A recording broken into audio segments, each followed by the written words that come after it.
বাংলাদেশে দুই ক্রিকেটার মুস্তাফিজুর রহমান ও তাহিদ হৃদয় ডাউরা সিক্সার্স দলের হয়ে লঙ্কান প্রিমিয়ার লিগ এলপিএল খেলবেন। মুস্তাফিজুর রহমানকে বিদেশি আইকনিক খেলোয়াড় হিসেবে নিলামের আগে দলে নেওয়া হয়েছিল। তাহিদ হৃদয়কে সরাসরি চুক্তির মাধ্যমে দলে নেওয়া হয়েছে। এবারে এলপিএল এর ডাউলা সিক্সার একটি তারকা সমৃদ্ধ দল গড়েছে। তাহিদ হৃদয় বাংলাদেশের তরুণ তারকা ব্যাটার। টি-20 বিশ্বকাপে তিনি আগ্রাসী ও ভয়হীন ব্যাটিং করেছে।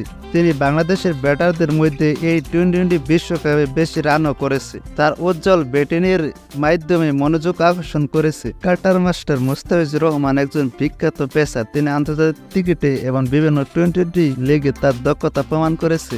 এই বিশ্বকাপে বোলিং ছিল দেখার মতো সুন্দর। ডাউরা সিক্সার এই দুই ক্রিকেটারকে দলে নিয়ে তাদের শক্তি বৃদ্ধি করেছে। আশা করা যাচ্ছে যে এই দুইজন দলকে শিরোপা জয়ে সাহায্য করবে। ডাউরা সিক্সার্সের উল্লেখযোগ্য তারকা ক্রিকেটার হল দানুষ্কা গুলাথিলাকা, নিউজিল্যান্ডের মার্ক চ্যাপম্যান, আফগানিস্তানের মোহাম্মদ নবী, ইব্রাহিম জাতরান,